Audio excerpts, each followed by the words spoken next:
Buenas tardes, buenos días, buenas noches, hermanos, dependiendo de la hora que usted está viendo este video. Espero que se encuentre bien. Gracias por estar otra vez conmigo en esta clase sobre el libro de Hechos. Estamos trabajando hoy, por cierto, sobre el tema de Hechos 25. Vamos a leer un buen trozo, todo el capítulo 25 hasta el 26-32. Prácticamente son los dos capítulos, 25 y 26, ya que trata de un solo tema. Y vamos a aprovechar lo más posible todo este trozo. Gracias por los comentarios que ha hecho, gracias por la respuesta que hemos escuchado. Hay un buen grupo de personas que lo están viendo ya este video. Y como le he dicho otras veces, úselo. Si usted cree que vale la pena que otros lo oigan, envíeselo, eso no hay ningún problema. Usted envía el link así como yo se lo mando a usted por WhatsApp o a otros que lo ven directamente por YouTube. Usted mismo envíelo. Ya estamos bien adelantados, por cierto, en Hechos. Estamos prácticamente terminando el libro. Nos faltarían esta clase de hoy que estoy empezando y 2 clases más. Así que ya estamos llegando al final del libro de los Hechos impresionantemente. Ha sido más de 43, 45 videos que hemos grabado sobre el libro de los Hechos. Hemos ido con mucho detalle, como lo dije al principio y siempre lo digo en estas clases. No hay apuro para empezar, ni mucho menos. Vamos yendo al paso que podamos ir aprendiendo.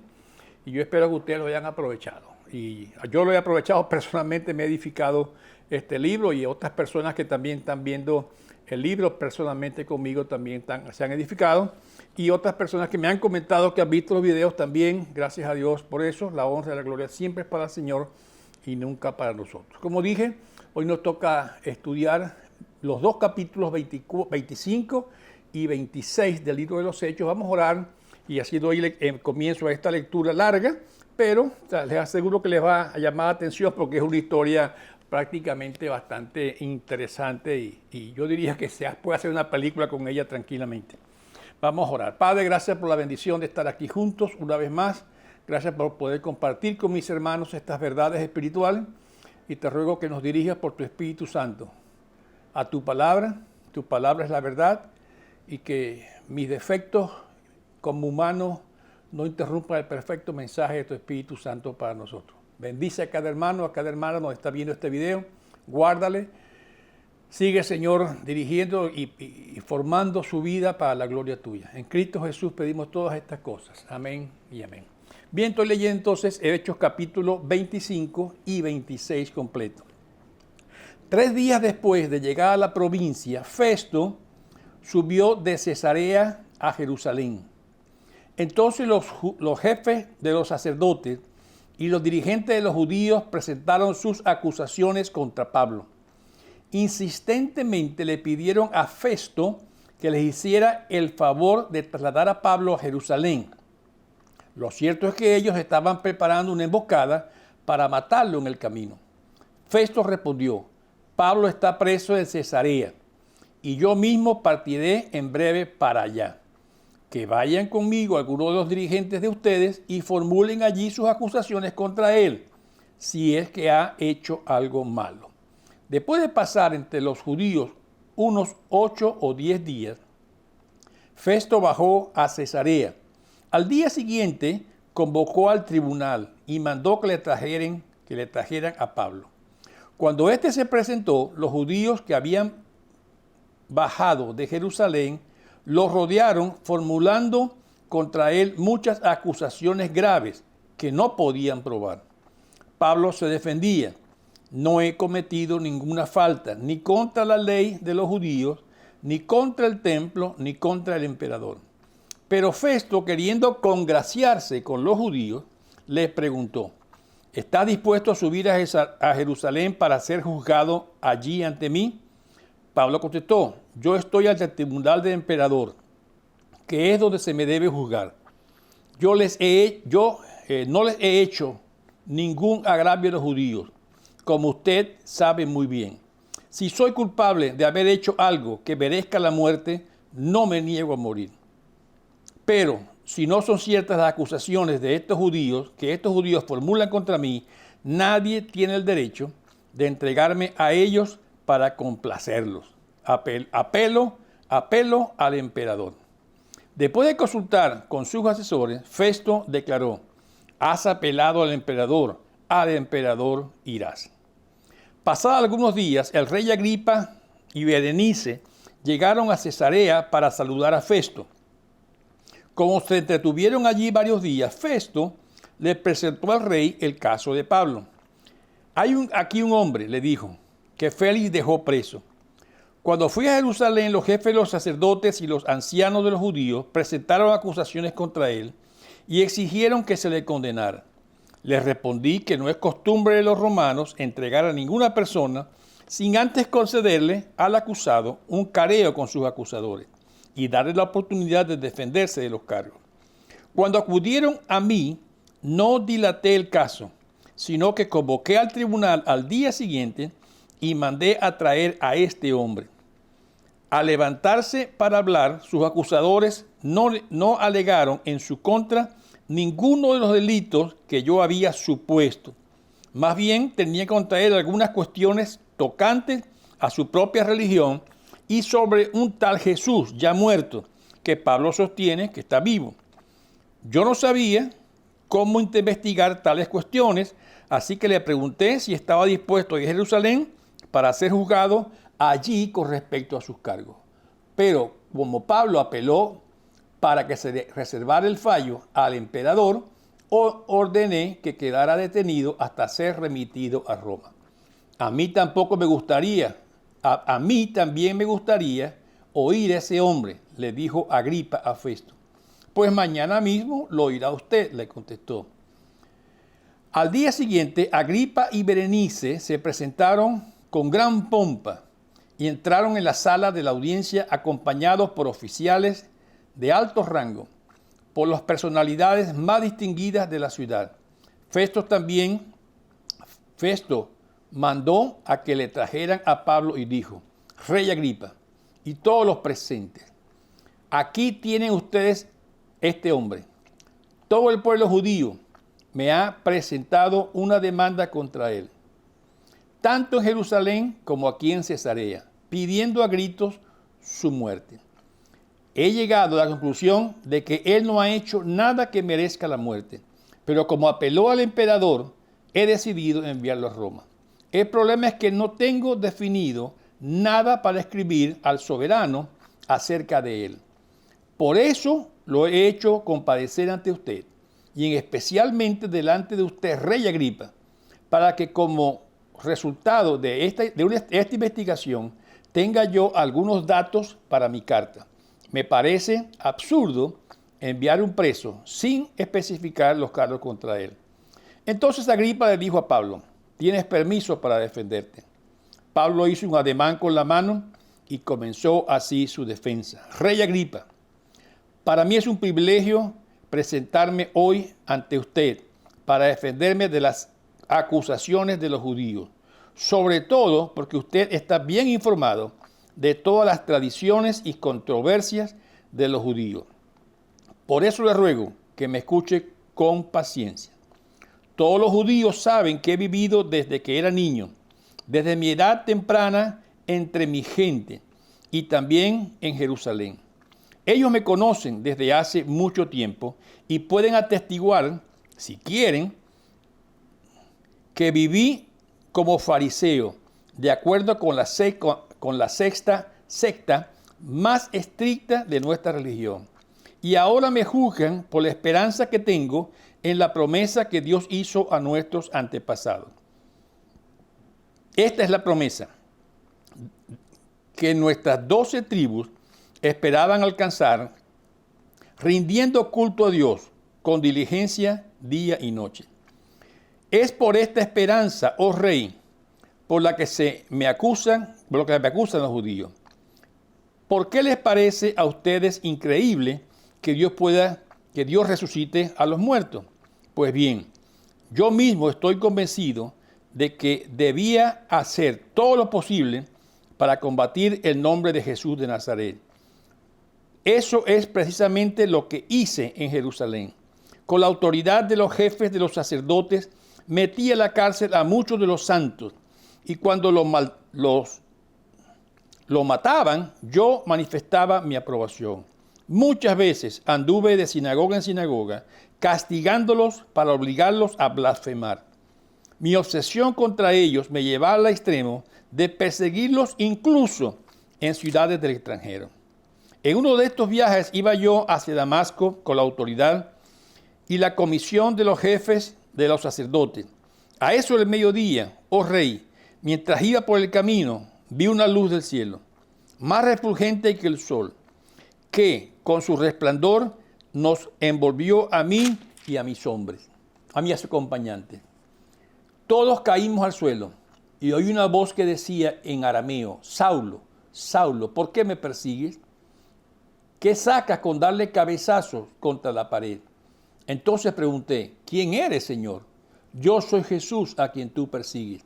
Me contestó el Señor: ahora ponte de pie y escúchame. Me he aparecido a ti con el fin de designarte siervo y testigo de lo que has visto de mí y de lo que te voy a revelar. Te libraré de tu propio pueblo y de los gentiles.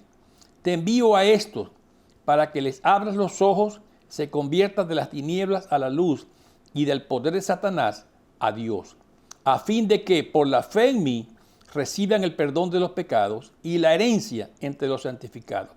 Así que, Rey Agripa, no fui desobediente a esta visión celestial.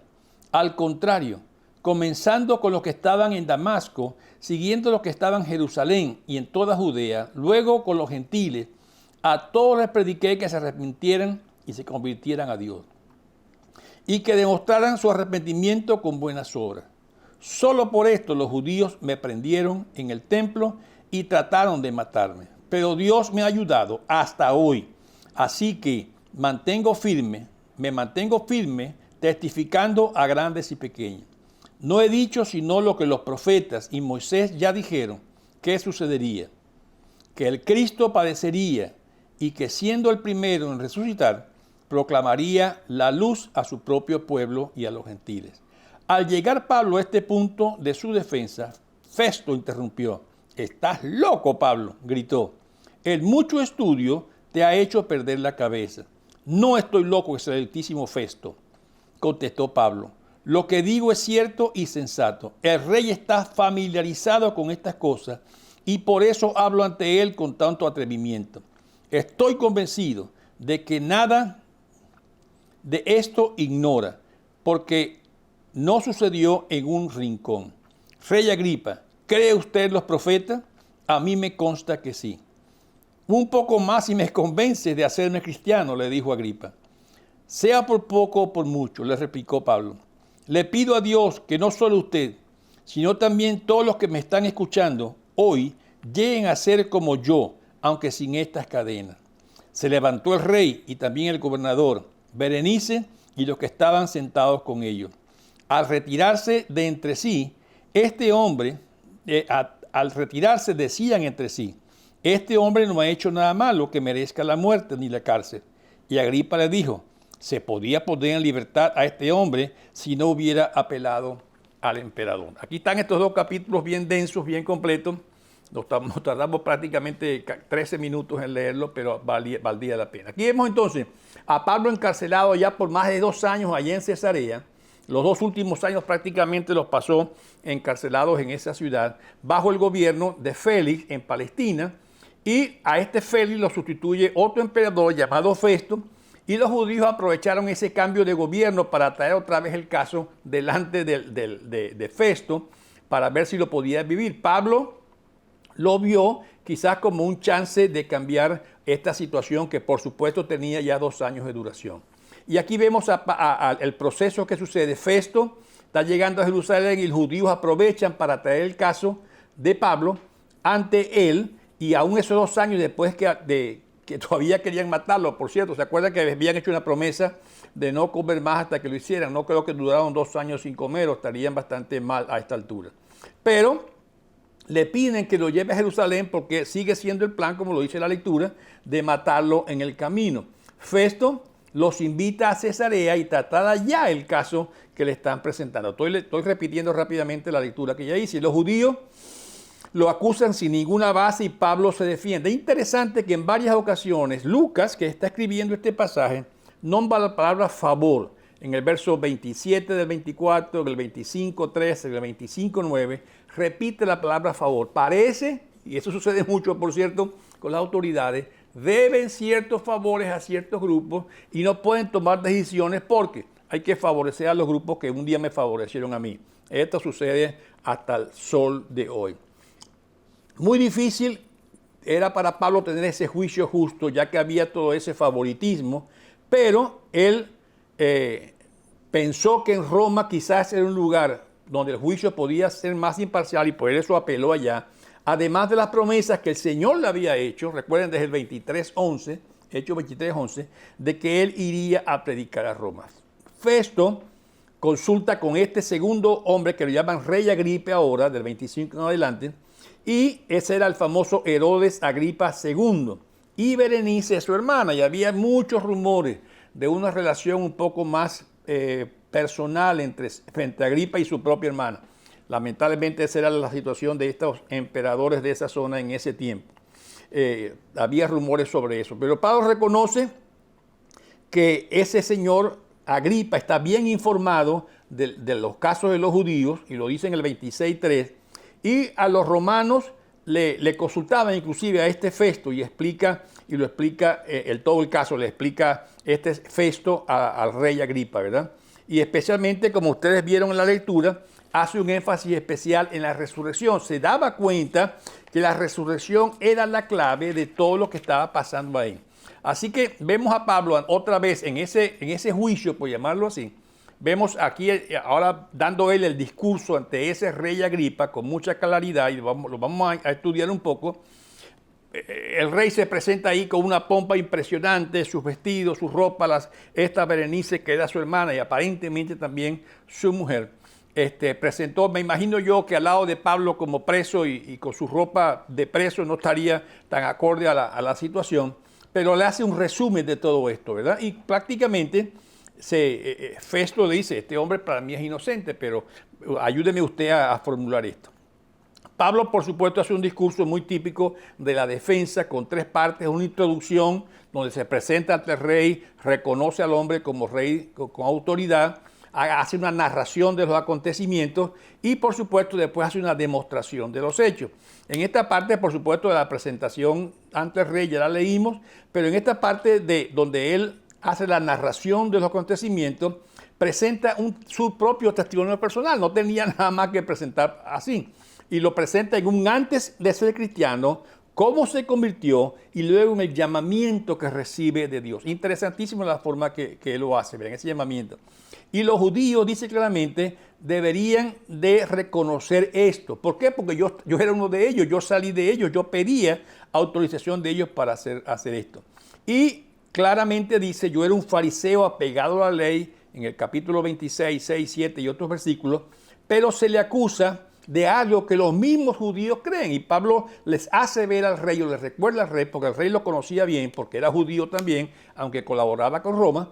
Se me acusa de algo que ellos mismos creen, y especialmente habla también de la resurrección. Algo muy bien visto, que era prácticamente dentro de la esperanza del pueblo judío. Si los judíos tenían esperanza, precisamente era porque reconocían de la resurrección. Y algo muy importante, en el 26, capítulo 16, Pablo reivindica su apostolado, ¿verdad? 26, 16, Pablo enfatiza, ahora ponte en pie y escúchame. Me he aparecido ante ti al fin de designarte vivo, siervo y testigo de lo que has visto a mí y de lo que te voy a revelar. Pablo revela, así Cristo Jesús me autoriza para hacerlo, y con esto estoy defendiendo mi apostolado. El trabajo, soy testigo de la resurrección de Cristo. Por eso Pablo hacía tanto énfasis, porque había visto a Cristo resucitado. Y son, por cierto, 2 factores muy claves, que habilitan a una persona en el apostolado en aquella iglesia primitiva. Y Pablo inclusive cumple un tercer requisito que ya lo voy a nombrar, ¿verdad? ¿Cuáles son esos 2 requisitos? De los 12 apóstoles y también ahora de Pablo. Primero, haber visto a Jesús resucitado. Si ustedes quieren buscar otras citas, y no las voy a leer porque nos tomaría muchísimo tiempo, ustedes pueden buscarla en 1 Corintios 9.1. Repito, 1 Corintios 9.1, 1 Corintios 15.8, otro versículo clave, 1 Corintios 15.8 y Hechos 1.22. Nos narra la primera, requisito o habilidad para ser apóstol de Cristo. Ahí los nombra, 1 Corintios 9.1, Hechos 15.8, 1 Corintios 15.8 y Hechos 1.22. La segunda habilidad, por decir así, que la persona debía tener para ser conocida como apóstol es haber sido comisionado o encargado de una labor por el mismo Jesús. Romanos 1.1, repito, Romanos 1.1, 1 Corintios 1.1, Gálatas 1.1 y Gálatas 1.27, repito la cita, Romanos 1.1, 1 Corintios 1.1, Gálatas 1.1 y Gálatas 2.27. En todo esto aparece Pablo siendo designado o comisionado por el mismo Jesús para hacer una obra. En ese camino de Damasco se dan estas tres cosas. Y por decir así, un tercer rasgo también, Pablo también refleja en su discurso, ¿verdad? Es la efectividad de su ministerio. ¿Cómo su ministerio era efectivo? Voy a dar otros versos para que ustedes se dignen en buscarlo cuando tengan el tiempo. 1 Corintios 9.2, 1 Corintios 9.2, 2 Corintios 12.12, 2 Corintios 12.12 y Gálatas 2.8 y 9. Gálatas 2.8 y 9. Estos versos corroboran ese tercer rasgo, por decir así, que Pablo presenta, que eso es su efectividad. Esa visión celestial que recibió, la narra en el 26.19, ¿verdad? Y Pablo sencillamente está diciendo, yo soy obediente a esa visión que recibí de Dios mismo. Por supuesto, la respuesta de Festo y Agripa, muy interesante, ante este discurso. Por supuesto, aunque conocían de los judíos, tenían poco conocimiento de lo que Pablo estaba diciendo. Reconoce a Pablo que es un hombre culto y cuando le dice las muchas letras, Pablo, ya lo he dicho en otras ocasiones, es un hombre muy bien preparado. Recuerde que él se había estudiado por su universidad, por decir así, por decirlo algo similar a lo de hoy, a los pies del famoso rabino Gamaliel, ¿verdad? Pero tilda de loco. Te confundiste con tanta letra, Pablo, qué lástima. Pablo se defiende y Agripa entiende cuál es su defensa. Por eso Pablo lo desafía. ¿Usted cree, Agripa, en los profetas? Y lo enfrenta a eso porque él sabe que como judío, el gran respeto que los judíos tienen por los profetas. Y ahí Pablo, por decir así, lo golpea.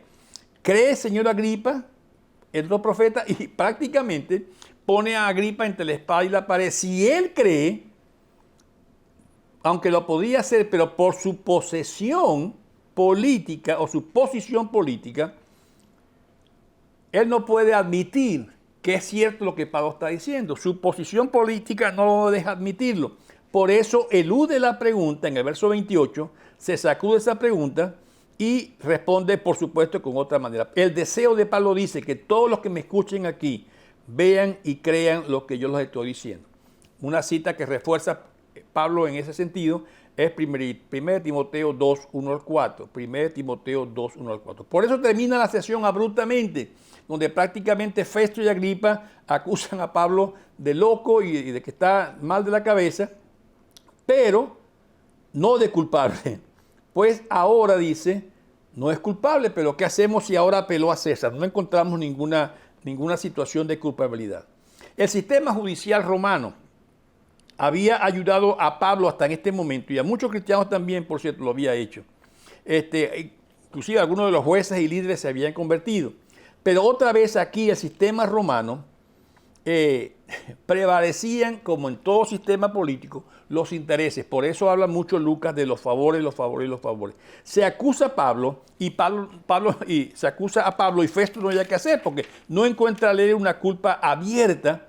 De hecho, concluyen que es inocente, pero no puede decidir a su favor por complacer, claramente lo explica Pablo, por complacer lo que el grupo mayoritario de judíos estaba pasando. No quería ofender, así, por decirlo así, la mayoría. Y eso pasa mucho, hermano. Una cosa es la ley, pero otra cosa es quienes aplican la ley. Por eso Lucas habla de esos favores en los versos que ya les dije, ¿verdad? En el 24, 27, 25, 3, 25, 9. Por eso Pablo apela a Roma buscando un juicio más justo. Pero otra vez, la ley romana, aunque buena y favorable en algunos casos, pero los que manejan la ley, es donde estaba el problema gravísimo. Otra vez Pablo defiende la resurrección. Cristo o la resurrección de Cristo acredita a Jesús como el Mesías de Dios, le da la prueba final que se tenía que esperar para que fuera declarado Mesías de Dios. Y Pablo muestra eso en su discusión. Tanto en el 26 le habla de levantarse de los muertos, 26, 23, 26, 6, 7 y 8, dice claramente, esta es la esperanza del pueblo de Israel. ¿Por qué lo quieren negar? No sé, pero es la esperanza. Y la resurrección trae la esperanza, como ya dije, o el principio de ese nuevo resurgir de Jerusalén, de Israel. No podía haber ese nuevo Israel a menos que hubiera resurrección. Con gentiles y judíos juntos, redimidos. La resurrección, repito, era la mayor prueba que se podía explicar o exponer de Cristo Jesús como Mesías. Por eso, en ese momento, Dios da origen a la iglesia, que está compuesta por judíos y gentiles a la vez, ya no un solo pueblo, no una sola etnia, y ese mensaje que ellos están enfatizando. Aquí Pablo está haciendo una explicación muy interesante sobre el tema de la evangelización, y ese era el motivo de Pablo, por eso fue enviado especialmente a los gentiles. En ese discurso lo explica muy bien y cómo él ve esa evangelización. Y por lo general cuando Pablo predicaba, muchos se convertían y Pablo va a explicarlo de esta manera en todo el resumen que está haciendo de su vida. Primero, Dios llama y capacita para ser testigo. Y eso lo había probado él. En el 26, 16 dice, de lo que he experimentado, te pondré a contar lo que he experimentado. En el 17 dice, acercándose a las personas y nos protege. El Señor llama, capacita y protege. Nos ayuda y lo hace de muchas maneras. Ustedes lo ven en esos versos 26, 22, 26, 23 y adelante. Cristo dice claramente que proclama la luz a judíos y a gentiles. Primer punto de la evangelización de Pablo: Dios te va a llamar y te va a capacitar y te va a hacer acercar a las personas y te va a cuidar. El segundo punto que Pablo dice: nuestro papel ante Dios es ser obedientes. 26, 19. Así que, Rey Agripa, no fui desobediente a la visión celestial. Recibo esta visión. Mi labor es dar testimonio, como le dice en el 26, 22, dar testimonio a pequeños y a grandes, hablando la verdad. 25 también lo dice, hablando la verdad y con sensatez. Lo dice varias veces ahí en esos versículos. Es la esperanza que tengo, es que todos sean salvos. Al escuchar estas cosas, espero que todos sean salvos. Repito, Dios llama, capacita, cuida, protege. Mi papel es obedecer a ese llamado que Dios me ha hecho, pero además de eso, la predicación que Pablo hace en la evangelización incluye un arrepentimiento, una conversión a Dios, lo cual se muestra, y lo digo claramente aquí en el 26, 20, lo cual se muestra en obras buenas. Y es interesantísimo lo que él dice en el 20. Al contrario, comenzando con los que estaban en Jerusalén y en toda Judea, y luego con los gentiles, a todos les prediqué que se arrepintieran y se convirtieran a Dios y que demostraran su arrepentimiento con sus buenas obras. Interesante que Pablo habla de la salvación y claramente habla de las buenas obras, no producto para ser salvo, sino como producto de que soy salvo. Y la discusión esta, que si las obras salvan o no, pues queda muy bien definida aquí por Pablo, ¿verdad? Pablo dice, arrepiéntete, busca a Dios y demuéstralo por tus buenas obras. Jamás las buenas obras son la prueba de tu salvación, son lo que te consigue la salvación. Ya lo dijeron los profetas, inclusive cita a Moisés allí en el 26-22, el Mesías debía sufrir, el Mesías debía morir y resucitar. Está en las profecías, está en todos los antiguos escritos de los judíos, y ahora ellos me quieren juzgar por eso. Y era la defensa de Pablo. Como resultado de esto, las personas van a ser salvas, lo dice en el 26-18. Se le abrirán sus ojos, verán la luz y volverán a Dios. Y Pablo narra todo esto para explicar su situación y por qué estaba ahí. Han de tener la fe en Cristo Jesús, 26-18, como ya lo leímos, y arrepentirse de sus pecados y volverse a Dios. Y por supuesto ya leí la parte de las obras, que es una muestra de que se ha arrepentido y de que se ha vuelto a Dios. Entonces Dios los perdona y Dios los incluye dentro de su pueblo, 26-18. Y aquí hay un asunto bien clave que podemos aclarar antes de terminar, por cierto, que ya el tiempo está corriendo bastante rápido, que es esa controversia que a veces surge si en la evangelización es Dios quien obra o es el humano quien obra. La lista que Pablo nos deja ver, en verdad, muestra las dos reacciones, ¿verdad? Dios inicia todo, eso es básico. Dios es quien inicia, Dios llama, Dios comisiona, Dios equipa, Dios protege. Y por supuesto, se nos llama es a obedecer, a proclamar a Cristo como la luz. En la salvación, Dios siempre inicia su trabajo. Dios es quien llama a través de su Espíritu Santo, porque nosotros estamos muertos en nuestros delitos y pecados. La gracia de Dios nos permite que nuestros ojos espirituales se vean.